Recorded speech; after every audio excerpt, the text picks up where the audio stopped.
নমস্কার। আজকে একটা খুব বিশেষ বিশেষ একটা একদম অন্যরকম আমেজে আমরা এখানে বসেছি আমাদের ভাটিকায়। ভাটিকা দ্য বায়োফিলিক স্টুডিও যেটা বলা হয়, আমেজটা অন্যরকম হয়ে গেছে কেন সেটা বোঝার জন্যে একটু, যেই আমরা ক্যামেরাটা ফ্লিপ করব, অন্য ক্যামেরাটাতে গেলেই আপনারা বুঝতে পারবেন। একবার গিয়ে দেখি। দেখতেই পাচ্ছি আমাদের সঙ্গে রয়েছেন আজকে দুই তারকা বলাটাই ভালো, আমি তো তাই বলতে ইচ্ছে হচ্ছে। আম, ওনারা হাসছেন আমরা দেখতে পাচ্ছি, কিন্তু দুজনই আগের দিন এর আগে কয়েকবার দুজনের সঙ্গে আলাদা আলাদাভাবে দেখা হয়েছে আপনাদের সকলের। জ্যোতির্ময় দার সঙ্গে দুটো পডকাস্ট আমরা রেকর্ড করেছি, আর পুলকদার সঙ্গেও আরেকটা এর আগে রেকর্ড হয়েছে। কিন্তু আজকে বিশেষ করে আমাদের ভাটিকাতে ওনাদের দুজনকেই আমরা পেয়েছি একসঙ্গে। তাই আজকে এর আগে যে কথাগুলো হয়েছে তার সঙ্গেই একটু এগিয়ে যাওয়ার জন্যে নতুন করে পুরনো কথাগুলোকেই ধরে একটু আমরা এগিয়ে যাব এই নিয়ে। তো আমি বেশিটা না নিয়ে গিয়ে প্রথমে যদি হ্যাঁ আচ্ছা, জ্যোতির্ময় দা একটু যদি তুমি উপস্থাপনা করে দাও যে ঠিক আমরা কিভাবে এগোবো আজকে 15-20 মিনিট, আধ ঘন্টা যা কথা বলতে চাই আমরা। না, আসলে গণমুক্তির সেই যে সূচনাটা ছিল হচ্ছে গণতন্ত্রের সুরক্ষাকে সামনে রেখে যে ভোট ব্যবস্থা যাকে বলে দুর্মূষ হয়ে গেছে, এবং তার সঙ্গে সঙ্গে যে সন্ত্রাস, তার সঙ্গে যে সংযুক্ত যে সন্ত্রাস, সেটা প্রবলভাবে কাজ করছিল সেই বাম আমলে। সেই সময় এর জন্ম। কিন্তু একটা খুব গৌরবময় ভূমিকা গণমুক্তি পরিষদ দেখাতে পেরেছিল।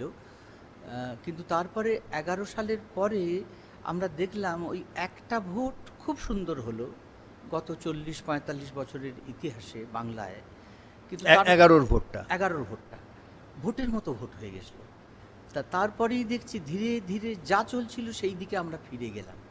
তাহলে গণমুক্তি পরিষদের যে ভূমিকা, সেইটা একেবারে শূন্য হতে পারে। তা সেই জন্যে গণমুক্তিকে আবার নতুন করে জাগাবার দরকার হয়েছে, যাতে আমরা এই নিজের ভোট নিজে দিতে পারি, সকাল সকাল গিয়ে আনন্দ মনে যাতে ভোটটা দিতে পারি, সবাই নিজের ইচ্ছা মতো দিতে পারে। এবং ভোটের পরেও আজকাল, তখন সেটা খুব একটা শোনা যেত না, এখন দেখছি ভোট সব ঠিকঠাকই হয়ে গেল যেখানটায়। অন্য জায়গায় হয়তো সব ঠিকঠাক হলো না যেখানে যতটুকু দরকার, কিন্তু শেষের দিকে দেখা যাচ্ছে ভোট গণনায় একটা বিষম গরমিল হয়ে যাচ্ছে। এই সবগুলোকে দেখবার জন্যে আধুনিক টেকনোলজিও কি সাহায্য করতে পারে, সেগুলোও এখন ভাববার বিষয় হয়ে পড়েছে। তা এই নতুন নবপর্যায়ের যে গণমুক্তি পরিষদ, তাকে নানা দিকে আমরা কার্যকরী করে তুলতে চাইছি। শুধুমাত্র এই ভোট সংশোধন এটাতেই আমরা থেমে থাকবো না, কেন ওইখানে থেমে থাকার দরুন যে সমস্যাটা ছিল সেটাই আবার আর সগৌরবে বলা যায়, এই শব্দটা এটা বলতে চাইছি না, আর আরও জোরের সঙ্গে ফিরে এলো সেই একই দুর্নীতি, এক দুরবস্থা। সেই জন্যে গণমুক্তিকে আমরা নতুন করে জাগাবার সংকল্প গ্রহণ করেছি। তো কিন্তু সেটাতে তাহলে এই যে নতুন করে ফিরে এলো, সেটা তো যারা এখন চালাচ্ছেন, যেটাকে সাধারণত সত্তাপক্ষ বলা হয়, যেটা, তারা তো সেটা নিশ্চয়ই মানছেন না। তারা তো বলছেন যে ঠিকভাবেই চালাচ্ছি। না, এটাই তো হয়। তখনও তাই ওরা মানতেন না যে আমরা কিছু অন্যায় করছি। এরাও মানেন না, ওরা বুঝতে পারেন না।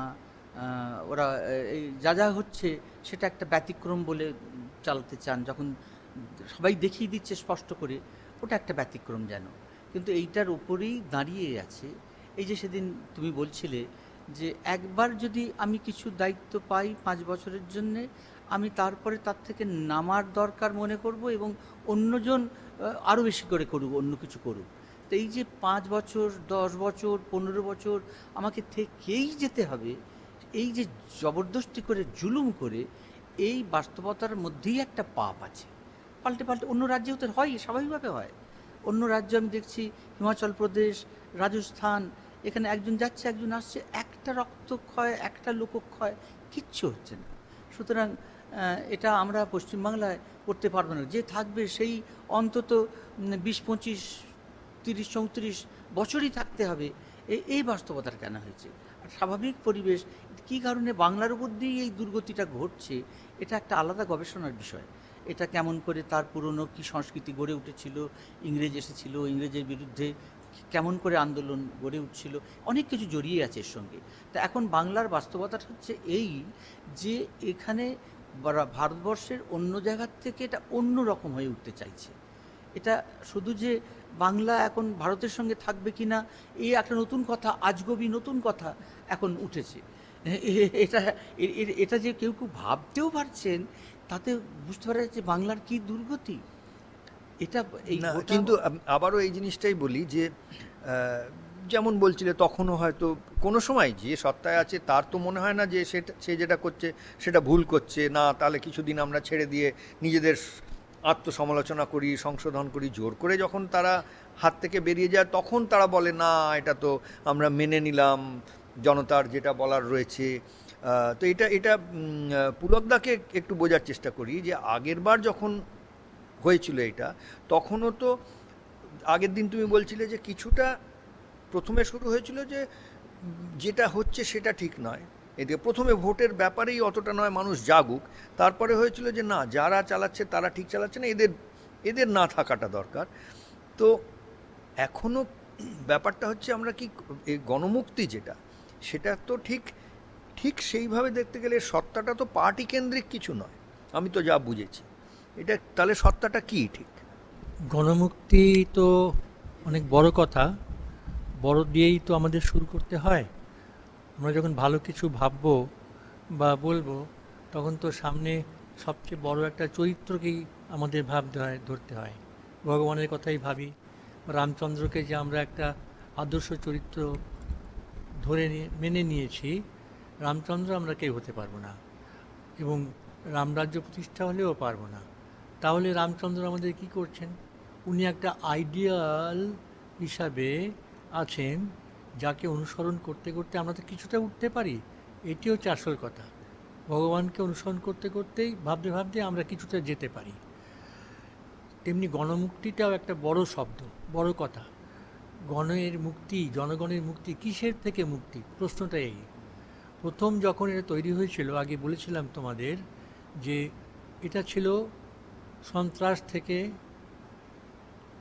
অব্যবস্থা থেকে, কিয়দংশে করাপশান বা দুর্নীতি যে বলে যাকে, এখনকার মতন তীব্র ছিল না সেটা থেকে, এবং সর্বোপরি রাজনৈতিক মুক্তি।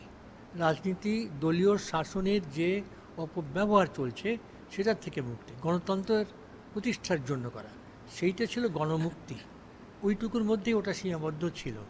ভাবনা আরও দূরেরই ছিল। দূরের বলতে বোঝায় যে একটা সরকার পরিবর্তন হয়ে গেল, আরেকটা সরকার এলো, তাহলে কি ব্যবস্থার পরিবর্তন হলো? তাহলেই কি মুক্তি হয়ে গেল? তা নয়। ব্যবস্থাটার কিন্তু খুব পরিবর্তন হয় না। এই ব্যবস্থাটা যে আইন কানুন নিয়ম শৃঙ্খলা আছে তার মধ্য দিয়েই চলতে থাকে, তারই মধ্যে অনেক কিছু করা যায় এটাতে। সেটা কিন্তু ওই সময় ভাবা হয়নি, বা ভাবার সময় ছিল না বলা যেতে পারে। ভাবনার যে লোক ছিলেন না, মানুষজন ছিলেন না, তা নয় ছিল। কিন্তু গণমুক্তি বলতে ওই ব্যাপকতাটা ভেবে নিয়েই করা হয়েছে। ওইটা সেখানে শেষ হয়ে গেল। তারপরে স্বাভাবিক রাজনৈতিক এবং ঐতিহাসিক কারণেই গণমুক্তিটা আস্তে আস্তে স্তব্ধ হয়ে গেল। সেটাকে আরও এগিয়ে নিয়ে যাবেন যারা, সেই যে নতুন জেনারেশন, সেটা কিন্তু গণমুক্তি পরিষদের যারা তৈরি করেছিলেন বা আমরা যারা সামনের দিকে ছিলাম, তারা কিন্তু সেটা করতে পারেনি। সেই ভাবনাটা অতটা আমরা দিতে পারিনি। যদি হতো তাহলে অনেক নতুন যুবকদের আমরা পেতাম, যারা আজকেও আমি দেখি যে এরকম আদর্শবান ছেলেরা আছে। তারা তখনও ছিলেন, তাদের আমরা আজকে পেলে আজকে তারা অনেক বড় লিডারশিপে চলে আসতে পারতো। সেটা করা যায়নি। গণমুক্তি পরিষদের দিক থেকে এটা একটা ছিল দুর্বলতার দিক, বা লেখুনা যাকে বলে তাই ছিল। এখন এটাকেই আমাদের দূর করার একটা প্রধান কাজ। তাহলে এটাতে এই এখন যদি দূর করার চেষ্টা করছি, এটার মধ্যে একটা জিনিস, যেমন আমি নিজেকে যদি ভাবি, এটা ভাবতে পারি যে আচ্ছা, যে প্রজন্মের কথা বলছো সেই রকম সেই পর্যায়েই রয়েছি আমরা, একটু একটু ইয়াঙ্গার তোমাদের থেকে। এটা নিয়ে অ্যাসপিরেশন মানে ইন্সপায়ার্ড হচ্ছি, প্রেরণা পাচ্ছি, মনে হচ্ছে বা এটা তো একটা ভালো জিনিস। কিন্তু একটা জিনিস ঐতিহাসিকভাবে একদম প্রোভেন মোটামুটি, যে আন্দোলন করে মানে বিদ্রোহ করে আন্দোলন করে কোনো জিনিস ভেঙে দেওয়া গেছে, প্রচুর এর নজির আছে। যে ব্যবস্থা চলছে সেই ব্যবস্থাটা পাল্টে গেছে, কিন্তু আন্দোলন করে বিদ্রোহ করে যে সৃজন হয়েছে সেটার কিন্তু খুব কম এক্সাম্পল। মানে ফ্রেঞ্চ রেভলিউশন একটা ছাড়লে পরে সেটা একটা ব্যতিক্রম বলা যেতে পারে কিছুটা, তারও মধ্যে অনেক কিছু রয়েছে। কিন্তু ভাঙার জন্যে আন্দোলন বা লড়াই যতটা কার্যকরী ইতিহাস বলছে, সেটা কিন্তু গড়ার কাজে কোনোদিনই লাগে। তাহলে গণমুক্তিকে আমরা কোন দিকে বেশি দেখতে চাইবো? আগের বারও বলছে যে যেটা একটা কিছু চলছিল সেটা থেকে মুক্তি পাওয়ার ওইটা হয়ে গেছে, তারপরটা হয়নি। এবার যদি এটার ভার্সন 2 নতুন ভাবে ভাবা হচ্ছে, তাহলে আমরা কি কোনটা ভাঙা হবে সেটার দিকে বেশি জোর, না কি গড়া হবে সেটার দিকে বেশি জোর? এটা দুটোই করতে হবে। গতবারের সময়তে যে দ্বিতীয় বিষয়টা গড়ার দিকে বেশি জোরের ব্যাপারটা অতটা মাথায় ছিল না, ওটা ভাবা হয়নি। এখন ওটার অভিজ্ঞতা থেকে পরবর্তীকালে বর্তমানে যেটা বোঝা যাচ্ছে যে ওটাও ভাবতে হবে, ওটাও মাথায় রাখতে হবে। সরকার পরিবর্তন হয়ে গেল বা দুর্নীতিবাজরা চলে গেলেন, এটা বড় কথা নয়, এটা হবেই, এটা ইতিহাসের নিয়মেই হবে। এখন আমরা সাধারণ কাঠবিড়ালির মতন গণমুক্তি পরিষদ বা এই ধরনের ছোট ছোট যে সংগঠনগুলো আছে তারা কিছুটা করতে পারে, কন্ট্রিবিউট করলো, কিন্তু তারা থাকুন বা না থাকুন ইতিহাস তার গতিপথ ঠিক খুঁজে নিয়ে গঙ্গার ভাঙনের মতন ভেঙে গিয়ে চলে যাবে, এটা নিশ্চিত। তাহলে গড়ার দিকটা আসবে, গড়ার দিকটা তো আবার এমনি এমনি হবে না, সেটাও ইতিহাসই তৈরি করে কিভাবে। সেখানেও কিন্তু তোমার রেনেসাঁস মানুষরা আসেন, তারা সেটা তৈরি করে দেন, তারা সেই ভাবনাটা দেন। তারা হাতে কলমে তৈরি করতে পারছেন না কিছু হয়তো, কিন্তু ভাবনাটাই তো material force, ideas become material force when people grip it. লোকদের মধ্যে গ্রিপ করবার মতন জায়গায় তাকে দিতে হবে, নিতে হবে। আর এই ভাবনাটা কি? এই ভাবনাটা হচ্ছে ভারতীয় ভাবনাতে, ভারতীয় সংস্কৃতিতে অনুস্যূত থেকে করতে হবে। এটা গণমুক্তি পরিষদের ছিল না।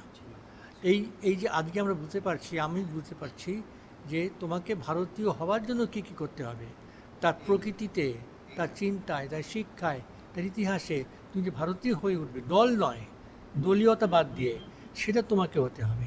তারপরে তুমি কোনো একটা দল করলে, এই দল সে দল, সে একটা আলাদা। এবং বরং এই ভাবনাটা নিয়ে যদি দলভুক্ত হওয়া যায়, দলগুলো যদি সেরকম হয় অনেক লোককে নিয়ে, তাহলে দলটা এটাই মেটাবলিক চেঞ্জ হয়ে যাবে, দলটাই চেঞ্জ হবে, সেই হিসেবে মেটামরফোসিস হয়ে যাবে দলটা। এই যে সর্বদলীয় সত্তা সকলের মধ্যেই একটা ভারতীয় মানুষগুলোকে থাকতে হবে।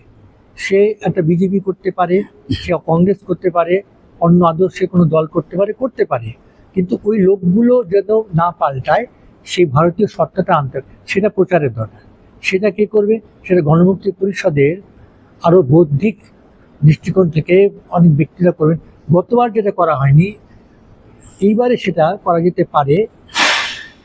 গণমুক্তি তো গণতন্ত্রের জন্য বলবেই, এখন যে অবস্থা চলছে মানুষকে তো সেটা বলতেই হবে, আমাদের বলতেই হবে।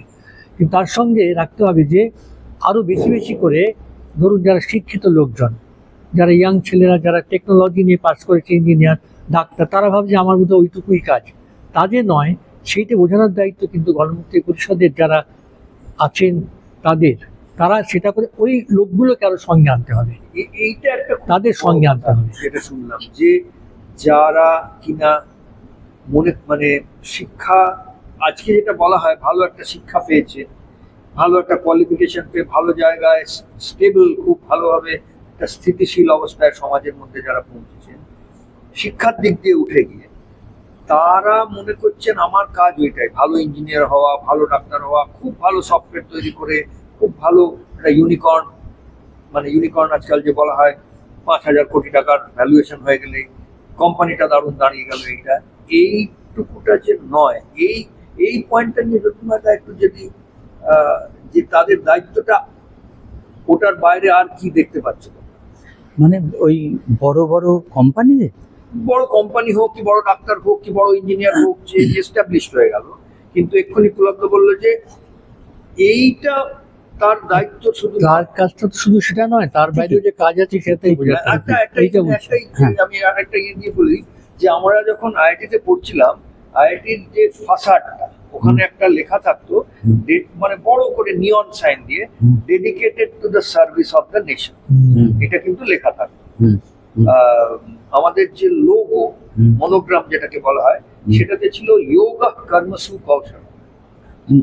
একদিনও এটা নিয়ে আমার মনে পড়ে না যে আমরা ক্যান্টিনেই হোক কি কোথাও হোক এটা নিয়ে চর্চা করিনি। আমার মনে আছে আমরা যখন জেনারেল সেক্রেটারি হলাম তার আগের বছর আমরা কয়েকজন মিলে ওই একটা যোগা কর্মসু কৌশলম যেহেতু আছে ওটা নিয়ে বললাম একটা অ্যানথেম হোক, একটা কম্পিটিশন করা হলো, তারপর ওটা অ্যানথেম বেরিয়েছিল। আমি খুব খুব পুলকিত হই যখন যাই দেখি এখনো ওই অ্যানথেমটা চলছে। ওটা ওই আমাদের সময় একটা কম্পিটিশন, বেস্ট কে সুর দেবে কে ইয়ে করে। আর ওই তখন একটা হ্যাঁ করা হয়েছিল ওই যে তখন একটা টিভিতে দূরদর্শনে হতো ওই অনেক ল্যাঙ্গুয়েজ মিলিয়ে একটা কি আমি এখন গানটা ভুলে যাচ্ছি, সেটার আদলে একটা করা হয়েছিল বিভিন্ন ল্যাঙ্গুয়েজ মিলিয়ে, তামিল, সাউথ ইন্ডিয়ান, পাঞ্জাবি এই মিলিয়ে যোগা কর্মসু কৌশলমকে নিয়ে। এইটুকুটাই কিন্তু যে তার নিয়ে কিন্তু কোনো ডিসকাশন হতো না, আমরা ভালো করে বুঝিনি, বা এই জিনিসগুলো নিয়ে ওখানে যে খুব কথা হতো তা নয়।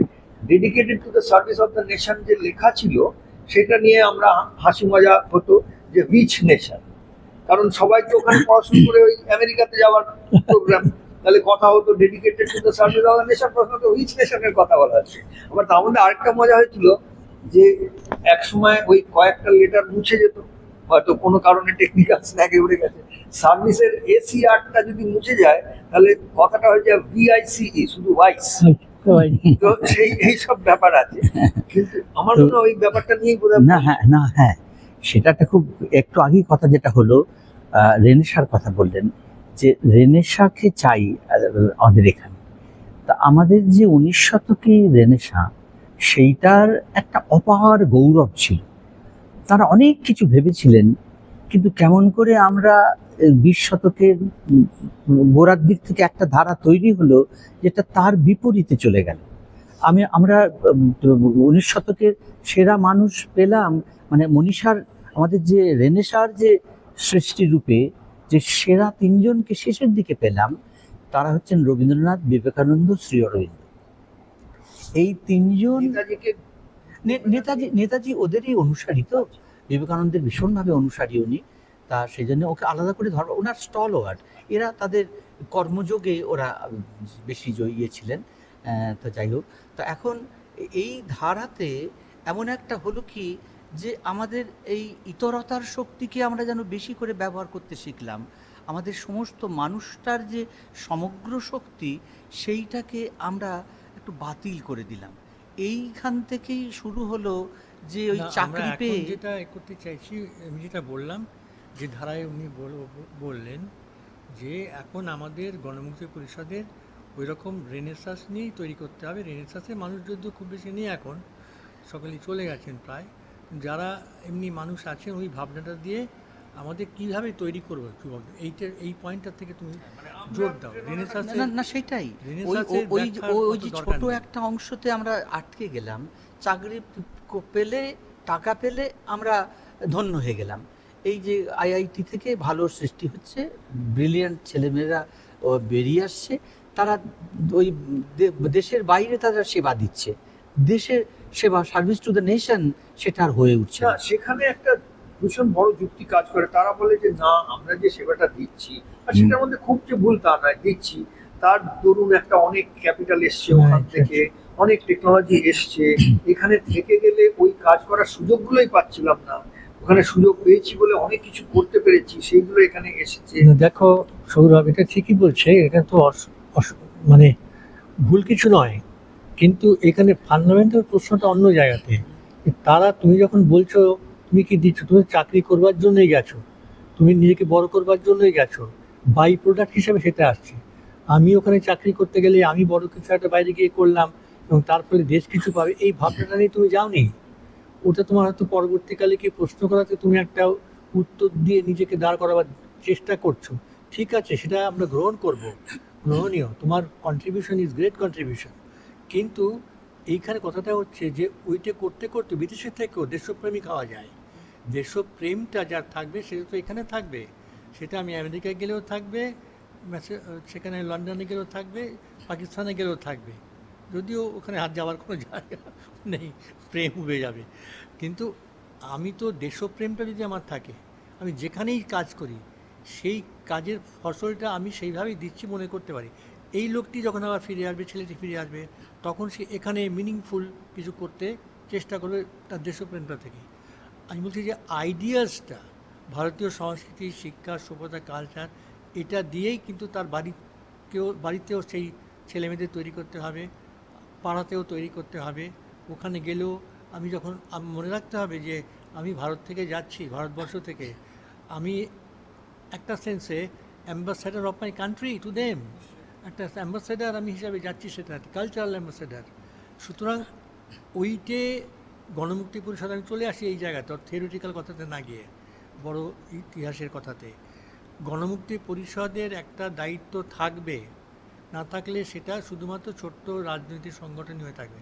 সেটা হচ্ছে এই যে আজকে মানুষকে বোঝাতে হবে, এখানে স্কুল লেভেল থেকে শুরু করে কলেজ বা যারা চাকরির ক্ষেত্রে আছে, যে দেশের শুধু কতগুলো লোকের অর্থনৈতিক উন্নয়নটা দেশ নয়, তার পরিবেশটা, তার তার যে কৃষি কার্য, প্রোডাকশন, গাছপালা, সব পশু পাখি, সবগুলোকে নিয়ে আমাকে ভালোবাসতে হবে। এবং এখানে যেভাবে তোমরা যেটা নানা জায়গায় করার চেষ্টা করো আর কি, অর্গানিক প্রোডাকশান ইত্যাদি, এগুলো কেন করতে হবে, পরিবেশটা কেন রাখতে হবে। সুতরাং এবং নিজের জিনিসটা নিজে তৈরি করে নিজেই ব্যবহার করতে পারি, এই যে শিক্ষাটা জ্যোতির্ময়রা অনেকটা ভাবনাটা নিয়েছে, এই ভাবনাটা খুব ভালো ভাবনা, পরিষ্কার ভাবনা, রবীন্দ্রনাথ ঠাকুরেরই ভাবনা। তো এইটা কিন্তু গণমুক্তি পরিষদের দায়িত্বে এখন পড়বে, এটা কিন্তু আর কেউ করছে না, করবে না। গণমুক্তি পরিষদ তখনই গণের মুক্তি হবে যখন তারা এই সমস্ত অপসৃষ্টিগুলোর থেকেও বেরিয়ে আসতে পারবে। সেটা টিচিংটা দেওয়াটা হচ্ছে, দিশাটা দেওয়াটা হচ্ছে গণমুক্তি পরিষদের 10টা লোক করে ফেলে তা তো হবে না, তাকে রাজনীতিতেও সে যাবে না, সে প্রাইম মিনিস্টারও হবে না, কিন্তু টিচিংটা সে দিয়ে যাবে। এইটা গণমুক্তি পরিষদের কাজ। আজকে এই সরকার যদি পাল্টে যায়, মনে করো যাবে কি যাবে না মানুষ ঠিক করবে, পাল্টে গেল, তারপরে যে সরকার এলো সেও যে এরকম হবে না তার তো কোনো নিশ্চয়তা নেই।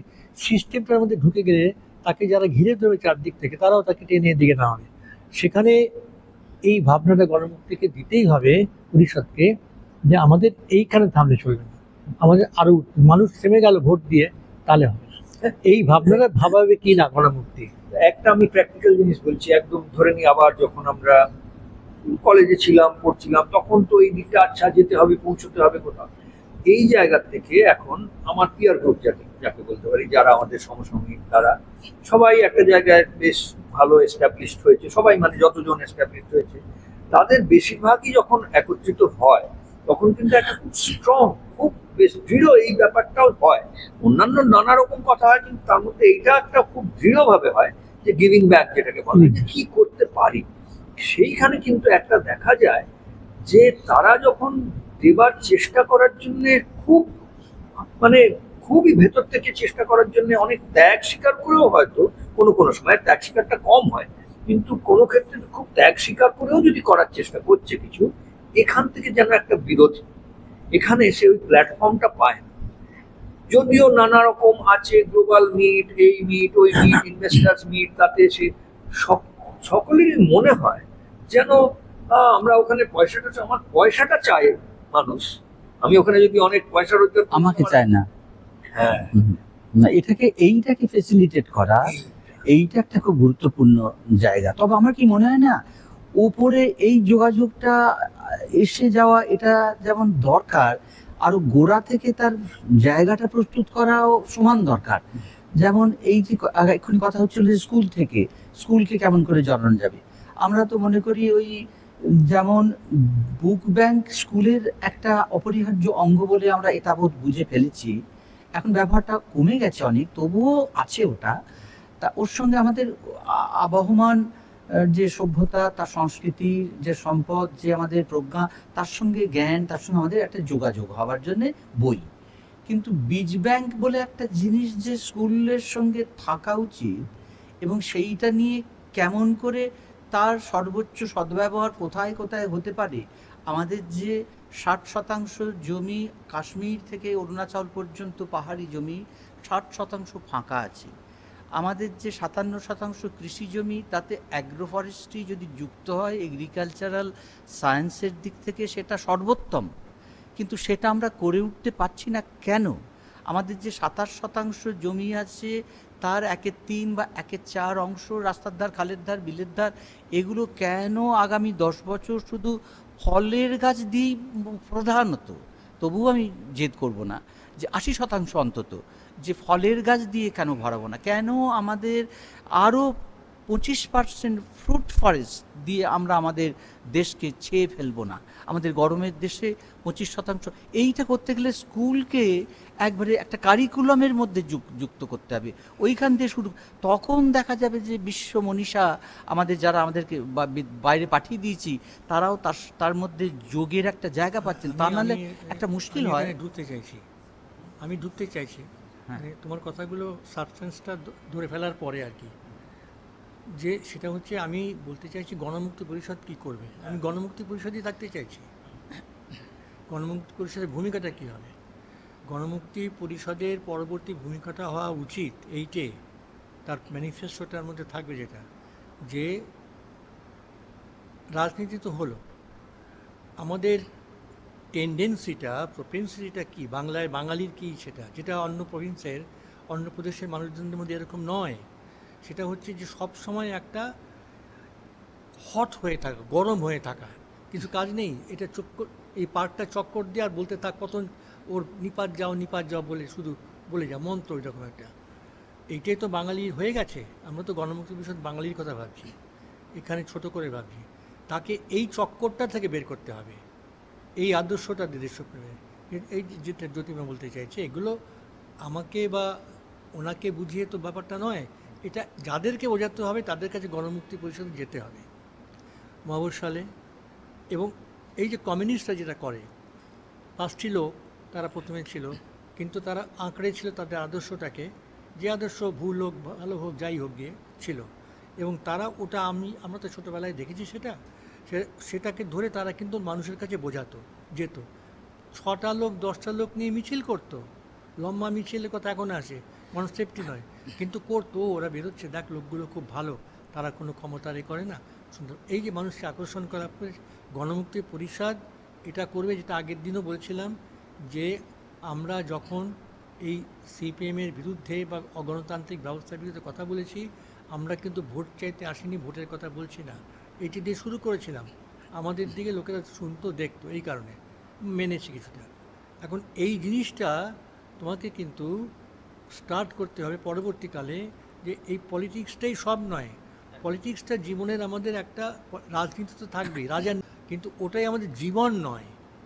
গোটা জীবনটা পলিটিক্সের মধ্যে, জীবনে পলিটিক্স অল্প একটু, ওটাই আমরা ধরে নিয়েছি সব সময়, মানে শয়নে স্বপনে ধ্যানে জ্ঞানে ওইটাই করে যাচ্ছি, ওইটাই আমাদের ডিস্ট্রয় করে দিয়েছে বাঙালিকে। এবং ওটা পলিটিক্স করাটাই দেশপ্রেম নয়, এইটা গণমুক্তি পরিষদকে বোঝাতে হবে। গণমুক্তি পরিষদের সংখ্যা বাড়াতে হবে।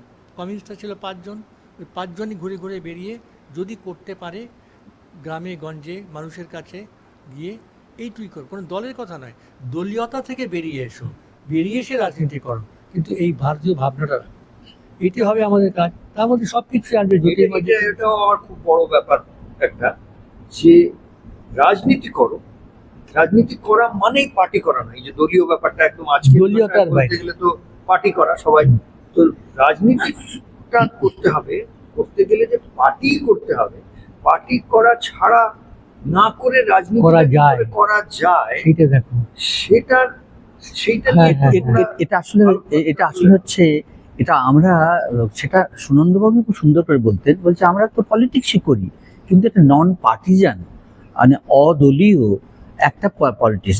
কোনো অর্থেই সেটা অদলীয় থাকে না, একটা সময় থাকে না, হওয়ারও দরকার নেই, দলীয়করণ হয়েও যাক, কারণ আমরা এর মধ্যেই আছি, কিন্তু আমাদের বিবেকটা দলের ঊর্ধ্বে থাকুক, এইটাকে দাঁড় করানোর জন্য মানে রাজনীতি আমাদের শুধু দল বদলের, দলকে একটা ক্ষমতায় বদল হয়ে গেল এইটা নয়, রাজনীতির মডেলটাকে বদল করা আমাদের দরকার। এইটা ঐতিহাসিকভাবে যদি মানে উদাহরণ হিসেবে যদি তাহলে আমরা একটা দেখতে পাই আরএসএস এর চিন্তা ভাবনার মধ্যে এইভাবেই হয়েছে যে ওটা যে পলিটিক্স করার জন্য নয়, যদিও খুবই পলিটিক্যাল একটা ব্যাপার, কিন্তু তাদের একটা চিন্তা ভাবনা ভারতীয় দেশপ্রেমিক দেশপ্রেম, সংস্কৃতি এইটা নিয়ে কাজ হবে। তাই জন্যই তারা কিন্তু ডাইরেক্টলি নিজেরা পার্টিটা নয়, কিন্তু সেখানে দেখা যাচ্ছে যে অ্যাফিলিয়েশনটা একটা পার্টির সঙ্গে। আজকে কেউ আরএসএস কে বলবে যে আরএসএস আর বিজেপির মধ্যে লিঙ্কটা খুঁজে পায়, আরএসএস এর সঙ্গে তো কংগ্রেসের লিঙ্ক খুঁজে পাচ্ছে না, বা তৃণমূলের লিঙ্ক খুঁজে পাচ্ছে না, বা অন্য কোনো পার্টির লিঙ্ক খুঁজে পাচ্ছে না। তাহলে আমি যেটা শুনলাম সেটার থেকে মনে হচ্ছে যেন এবার আরএসএস ভালো খারাপ মন্দ এই নিয়ে সেই কথার মধ্যে আমরা যাচ্ছি না, সেটা একটা অন্য বিষয়। আলাদা আলাদা লোকের আলাদা আলাদা মতামত এই নিয়ে খুব মানে উচ্চ স্বরে মতামত এসে গেছে, সেটা নিয়ে কোনো বিষয় নেই। কিন্তু এটা ঠিক যে যেটা তোমরা বলছিলে সেই আরএসএস এর রোলটা ওরকম ছিল, যে নিজে ডাইরেক্টলি পার্টি করবে না, আরএসএস এর থেকে তুমি মানুষ তৈরি করে। হ্যাঁ তৈরি হবে না, তার ফার্টাইল জমিটা তৈরি করো। এইটা তো এর আমি কি শুনছি যা তোমরা বলছো যেটা, এটার মানে কি এই যে একটা একদিকে বললে অদলীয় মানে দলের সঙ্গে নয়, কিন্তু দলের সঙ্গে না হলেও তো হবে না, কারণ আমাদের কনস্টিটিউশনে তো ফাইনালি পার্টির মধ্যে দিয়ে সর্বদলীয় আরএসএস, একটা আরএসএস এর মতন ব্যাপার যেটা থেকে যেন সর্বদল বেনিফিট করতে পারে। এটা একটু ভেগ হয়ে গেল, কথাটা ভুল বুঝবে। কথাটা তোমার ঠিক আছে, আমি বুঝতে পেরেছি বলে, কিন্তু এটাকে এইভাবে বলা যায় যে সব দলই তাদের মতন করে আরএসএস তৈরি করুন। হ্যাঁ। অর্থাৎ জাতি গড়ার, দেশন গড়ার এবং নেশন গড়ার এবং স্টেট গড়ার রাজনৈতিক দল গড়ার লোকগুলো যেন তারা তৈরি করে দেয়। সেই তৈরি করার কাজটা আরএসএস করে ওদের হয়ে করতে শুরু করেছিল। এইবারে কংগ্রেসেরও একটা আরএসএস থাকুক, যেমন কংগ্রেসের একটা ছিল না সেবা দল ছিল, গান্ধীজি তো এসে দলটাকে তুলে দিতে চেয়েছিলেন, এই কারণেই তুলে দিতে চেয়েছিলেন। এবার দেশ সেবার অন্য কাজ আছে, রাজনীতি এই পয়েন্টটা গান্ধীজির পয়েন্ট আর কি, সেটা অন্যভাবে সবাই করে সমাজতব করে, তো গান্ধীজিও সে সাকসেসফুল হয়নি, কিন্তু এটা করতে হবে। গণমুক্তি পরিষদ সেটাই বলছে যে তোমরা তোমাদের মতন করে আদর্শবান তৈরি করো, আদর্শ যুবক তৈরি, এইটা আর কি। তুমি যেটা বলছো আমি বলতে পারি যে দলহীন দল তৈরি করা যায়, পার্টিলেস ডেমোক্রেসি নয়, সেটা আলাদা জিনিস। জয়প্রকাশ বলেছিলেন যেটা, সেটা বাস্তবতা অবাস্তবতার প্রশ্ন আছে, কিন্তু দলহীন দল বলতে কথাটা হালকা বলে আমি এটা বলতে চাইছি যে আমি যখন একটা এরকম দল করতে চাই, কাউকে নিয়ে কাজ করতে চাই, তো দলই হলো, আমরা 5 জন মিলেই তো একটা দল হয়ে গেল। এখন এটা দলহীন দল এই অর্থে যে আমরা দলীয়তার বাইরে, আমরা আমাদের বিবেকটাকে যে কোনো পলিটিক্যাল পার্টি বা রাজনৈতিক দলের ঊর্ধ্বে রাখবো, ও যেটা বললো, তো সেইটাই দলহীন দল বলা যেতে পারে আর কি, ইনডিসিপ্লিন দল নয়। এটা তৈরি করা না, আর আমাদের গণমুক্তি পরিষদের এইটাই প্রধান কাজ, পরবর্তীকালে এইটাই প্রধান কাজ। এই এখন যেটা করার কথা আমি ভাবি সেটা হচ্ছে যে অপশাসনের অপসারণ, এটা প্রধান কাজ, কিন্তু এটা শেষ হয়ে যাবে, এটা পরে তখনই কাজ শেষ। ওইটা আমরা করতে পারিনি আগে, এটা নতুন জেনারেশন তৈরি করতে হবে, তাকে বোঝাতেই হবে যে তোমাকে ওখান থেকে বেরোতে হবে, ওই মোহটা ত্যাগ করো। না আসলে কি হয় যে কোনো জিনিস ভাঙার জন্য, ডিস্ট্রয় করার জন্য, ওটা কিন্তু একটা সহজ অ্যাড্রিনালিন, হ্যাঁ, একটা আলাদা মানে অন্যরকম হরমোন ক্রিয়াশীল হয়। একদম ওইটাই অ্যাড্রিনালিন, যে বলছি বেশ একটা সবাই বেশ জেগে ওঠে। তারপরে যে সৃজন করার জন্য যেটা, সেটা তো ধরে ধরে ধরে ধরে করা, সেটা তো দিলাম এই করলাম তাতে নয়। সেটার জন্য ধৈর্য, সেটার জন্য যে স্বাধীনতা, সেটার জন্য যে ধীর স্থির একটা ব্যাপার, আর পড়াশোনাও লাগে, পড়াশোনা লাগে, প্ল্যানিং, এইসব ব্যাপারগুলো, সেইটাকে আকর্ষণ করাটা। কারণ এখন আমার একটা জিনিস মনে হচ্ছে, প্রত্যেকটা যে দল তারাও তো আবার একে অন্যের জন্য ওই ভাঙার কাজটা করছে। প্রধান যা শুনতে পাই যখনই কোনো দলের ভাষণ শুনি, তখন এটাই শুনি বেশিরভাগটাই যে অন্য যে দল যদি বিপক্ষ, তার মেন এটা হচ্ছে যে রয়েছে তা সে কি ভুল করেছে, তাকে কেন সরানো উচিত, ভাঙার কাজটা তো হচ্ছে, সেখানেই সে থেমে যায়। আমাদের এনজিও যারা আছে, বা যদি গণমুক্তি পরিষদকেও সেরকম পর্যায়ে ফেলা যায়, তাহলে তাদের কাজটা অন্যরকম কাজ হবে। তাদের কাজটা দ্বিতীয় পার্টে যেটা বললাম, আগের পার্ট আমরা যা করেছি বা এখনো করতে হবে, সেই পার্টটা কিছুটা আমাদের ভুলের জন্যই করতে হবে, সে নাহলে হয়তো করতে হতো না, এতটা আমরা করিনি, সেই খেসারত দিতে হচ্ছে। সেটা এখন আমাদের করে তারপরে এই কাজের মধ্যে নামতে হবে। কিন্তু এটা সঙ্গে সঙ্গে লোককে বলে যেতেও হবে, ছেলে মেয়েদের যারা কাছাকাছি আসে আমাদের, যে আমাদের কাজ কিন্তু এগুলো হবে। এটাও একটা খুব, আপনারা যারা শুনছেন, আমি একটা জিনিস বলবো, এইটুকু কথার মধ্যেই বেশ কয়েকবার শোনা গেল এখানে। আমি মানে এইভাবেই বলছি যে এনারা তো মনীষীর রোলেই রয়েছে, কারণ আজকে তো ওনারা এই বয়সে একদম ঝাঁপিয়ে পড়ে আচ্ছা আমি পার্টি করবো, এই করবো, জিতবো, এই মন্ত্রী হবো, সেই জন্য তো কিছু করছেন না, বলছেন না, কিন্তু এই বয়সে আমি দেখতে পাচ্ছি জেগে উঠেছেন, করার দরকার ছিল না, আমাদের অনুপ্রেরণা দেওয়ার চেষ্টা করছেন। তার মধ্যে একটা খুবই গুরুত্বপূর্ণ জিনিস শোনা গেল 3-4 বার, আমি শুনতে পেলাম যে আগের ব্যাপারে একটা ভুল হয়ে গেছিল, সেইটা স্বীকারোক্তি। এইটা শুনি না কোনো নেতা, কোনো পার্টি, কোনো কারোর কাছে, এইটা শুনি না। ভুল তো হবেই, মানুষ কেন, ঈশ্বরেরও ভুল হচ্ছে, মা কালী সারাদিন জিব্বার করে বার করে রয়েছেন, তো ভুল স্বীকার করারই মুহূর্তটা, ওই মুহূর্তটাকে আমরা সেলিব্রেট করছি, ধরে রেখেছি। তো কিন্তু এই ভুল স্বীকার করাটা যেটা এখানে শুনলাম 3-4 বার, দুজনে পুলক বাবুর কাছে 3 বার ময়দাও বলছেন যে আগের বার যেটা আমরা করেছি সেটাতে অনেকটা কাজ হয়েছে, কিন্তু কোথায় ভুলটা হয়েছে সেটা যে স্বীকার করে নেওয়া, এই বিনয়টা, এই হিউমিলিটিটা যে কত বড় একটা ব্যাপার, সেটা আমি একটু আলাদা করে কল আউট, ইংলিশে বলা হয় কল আউট করে দেওয়া, সেটা চাইছিলাম। হয়ে গেল তো একটু মোটামুটি আমাদের, হ্যাঁ আমাদের আইডিয়াগুলো Idea-টা। করা গেল, তুমি সুন্দর করে বলে দিলে। ঠিক আছে, তাহলে এইভাবেই আমাদের চলতে থাকবে আশা করছি। আরো অন্যরা যারা আছেন গণমুক্তিতে, আমি চেষ্টা করছি গণমুক্তির সঙ্গে যারা পুরনো লোক যারা আছেন তাদেরকে সবার সঙ্গে এইভাবে একটু রেকর্ড করে তাদের কি চিন্তাধারা, কোন দিকে নিয়ে যেতে চান, তারপরে তার সঙ্গে নতুন নতুন রক্ত যাকে বলে কিভাবে এসে এখন ঢুকতে পারে। কিন্তু যেটা রয়েছে কোনো জিনিসই নতুন ভাবে করার জন্য খুবই গুরুত্বপূর্ণ হচ্ছে যে যেটা রয়েছে তার প্রতি শ্রদ্ধা, তার প্রতি ভক্তি, তা না হলে তো যে কোনো জিনিস একদম নতুন করে করা যেত, কি দরকার ছিল যারা এই গণমুক্তি রয়েছে ওটার সঙ্গে জোড়া। এটা কিন্তু এই যে লিগেসিটা, যে সেটাকে ধরে রাখার জন্য খুব জরুরি। আমার আশা যে যারা শুনছেন আপনারা সবাইও এই জিনিসটাকে গুরুত্ব দিয়ে ওখান থেকে যেটা শেখার, আগের যে একটা প্রচেষ্টা হয়েছে সেটা থেকে কি পাওয়া হয়েছে আর কি পাওয়া হয়নি সেইটা ঠিক করে বুঝে এই নতুন একটা চেষ্টার মধ্যে দিয়ে আমরা যাতে এগিয়ে যেতে পারি। আর কিছু আমাদের গণমুক্তি যা করবে সেটা এখন থেকেই শুরু হয়ে গেল, আমি এটা মনে করি বলতে পারি। এই যে আমরা এতগুলো কথা বললাম, কথাতেই শেষ হয়ে যাবে না।